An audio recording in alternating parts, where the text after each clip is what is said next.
आए कैसे और ये जर्नी कैसी थी? देख शिवानी, हूँ तो मैं इनकम टैक्स ऑफिसर का बेटा, लेकिन हूँ मारवाड़ी अग्रवाल। तो व्यापार हमारे खून में है। और मेरे पिताजी को भी शेयर बाजार में थोड़ा बहुत इंटरेस्ट होता था। तो जब मैं 12, 13, 14 साल का उम्र का था तो उनके दोस्त आते थे शाम को, वो लोग डिस्कस करते थे। उस समय में century mills, Gujarat state fertiliser, Gwalior rayon, Tata steel, ये सब बड़ी कंपनियां फेवरेट कंपनीज थी। तो मैं हमेशा बहुत इंक्लूसिव बच्चा था। सो मैं फादर अपने फादर को बहुत क्वेश्चन पूछता था, ये टाटा स्टील का भाव क्यों बढ़ गया, सेंचुरी क्यों घट गया। तो वो बोलते थे, देख तू, वो टाइम में कोई कंप्यूटर हुआ नहीं करता था, 12 से 2 बजा रहा करता था। हम तो पढ़ते थे, हमको भाव ये दिन का भाव नेक्स्ट डे ही मालूम पड़ता था। तो डैडी बोलते थे, देख आज पेपर पर देख ग्वालियर रेयन की खबर आई है ना, आज ग्वालियर रेयन का भाव बढ़ेगा या घटेगा, कल उसको चेक करना। तो मैं चेक करता था, फिर बैलेंस शीट पढ़ने लगा। तो उस उम्र में लोगों को बहुत इंटरेस्ट होता है, किसको पायलट बनना है, किसको गाड़ियों में इंटरेस्ट है। सब वो एज में लड़कों को तो लड़कियों में इंटरेस्ट रहता था, मेरे को शेयर बाजार में इंटरेस्ट हो गया। तो मेरे फादर बहुत डेमोक्रेटिक फादर थे। वो हमेशा ये बोलते थे कि भाई तेरे को जो करना है तू कर। ठीक है, मेरा एक बड़ा भाई था, उसको वो चार्ट अकाउंटेंट हो गया था। मेरे फादर वो प्रैक्टिस करता था, तो बोला मेरे एक बेटे को प्रैक्टिस कराना चाहता था, वो कर रहा है, अब तेरे को जो करना है वो कर। तो बीकॉम हुई, तो मैं बोला मैं तो जाता हूँ शेयर बाजार। तो बोले शेयर बाजार कल खड़का हो गया वहां पे तो क्या करेगा, कोई नौकरी भी नहीं देगा, पहले सीए कर। तो मैंने सीए किया। तो मेरे सीए हुए तो डैडी बोले, अरे तू अभी क्या करेगा। मैं बोला डैडी शेयर बाजार जाऊंगा। शेयर बाजार में क्या करेगा। तो बोला मैं इन्वेस्टमेंट करूंगा। तो बोले इन्वेस्ट करेगा तो ठीक है, लेकिन पैसा कहाँ है, मेरे सामने ऐसे नहीं करना, मैं ऐसे कर दूंगा। आप समझे ना। लेकिन उन्होंने कहा कि देख मेरे पास मुंबई में घर है, कुछ भी हुआ तो रह सकता है, तू पढ़ा लिखा चार्टेड अकाउंटेंट है, आप समझे ना, तो तेरे को नौकरी मिल जाएगी और बॉम्बे में घर रहे और नौकरी रहे तो कोई तकलीफ नहीं है। बोले देख, never forget your word is your bond, never forget your word is your bond, be fearless, right, and may God bless you, for he is the only blesser. But one thing, forget it, don't forget in life, you have my blessings, but not any money from me. मेरी mummy ने बोला, हम तो Marwari conservative family के थे, mummy ने बोला तू शेयर बाजार जाएगा तो उसे शादी कौन करेगा। तो बोले मम्मी डरो मत, एक कम भाव रहेगी आपको तंग करने के लिए। फिर वो 5,000 रुपए लेके मैं तो गया शेयर बाजार। पापा मम्मी के साथ रहता था, शादी हुई नहीं थी, घर का खर्चा पापा मम्मी चलाते थे। तो मेरा भाई प्रैक्टिसिंग चार्टर्ड अकाउंटेंट था, तो उसने मुझे उनके 2-3 क्लाइंटों से इंट्रोड्यूस करा दिया। तो मैंने उनको कन्विंस कर दिया, उस जमाने में ब्याज 12-13% मिलता था। मैं बोला मैं 18% ब्याज दूंगा, मैं आप मुझे पैसा दीजिए। तो पहले एक लेडी ने दिया, वो बोले सिक्योरिटी में, बोला सिक्योरिटी में तो मैं हूं, मेरे पास और कुछ नहीं।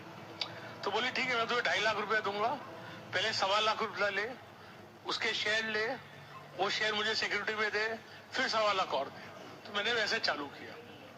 फिर एक ब्रदर के क्लाइंट ने 10 लाख रुपया दिया, और आप बिलीव नहीं करेंगे 1985 की बात है, मैंने एक साल में वो 12.5 लाख रुपए से करीब 30 लाख रुपए कमाए, और वो जमाने में 4 लाख रुपए टैक्स भरा।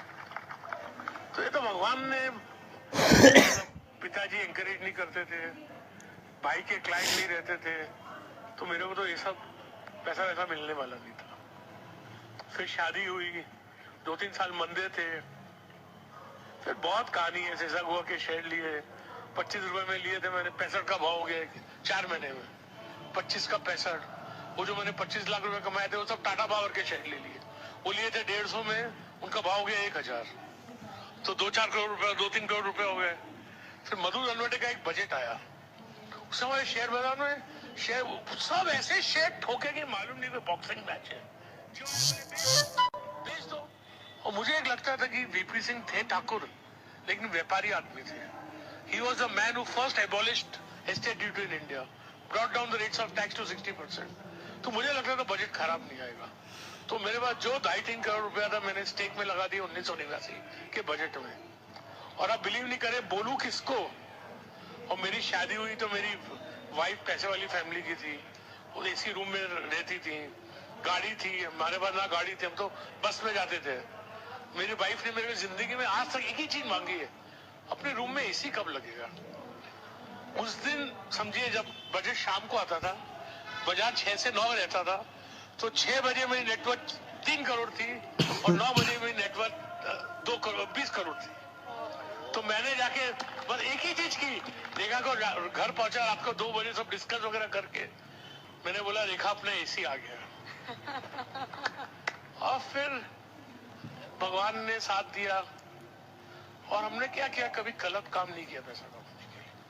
हमारे डैडी क्या बोलते थे, ये शेयर बाजार है, यहाँ कोई बीवी के बांगड़ बेच के आता है, कोई बीवी को बेच के आता है, कभी किसकी हाई नहीं लेना चाहिए। तो वो दिन और आज का दिन है, कभी मैं कोई शेयर को मैनिपुलेट करूं, इधर बेचूं उधर लूं, वो सब धंधे हमको आते ही नहीं है, आप समझे ना। और ना करने हैं तो आते हैं, लेकिन करने ही नहीं है। तो भगवान ने आज भगवान के बहुत शुक्र क्या बोल सकते हैं कि I have far lesser wealth than people think, but far far far far far more than I need, because wealth also has a purpose. क्या करूंगा पैसे का, बच्चे को 200-500 करोड़ दे दूंगा, उसके बाद इससे मैं तो बहुत बार सोचता हूँ कि मरता हूं मैं कमाने के लिए, मजा मेरे जवाई और बहू करने वाले और बेटे और बेटी। आप समझे ना। तो खुश हूं, करता वो हूं जो मैं चाहता हूं।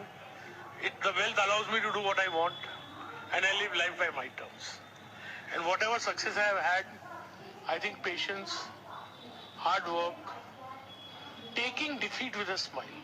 मुझे बहुत बार नुकसान हुआ है, बहुत बार सेटबैक लगा है, मैंने बहुत बार शेयर बेचे पैसा नुकसान ही भरने के लिए, लेकिन एक बार हो गया।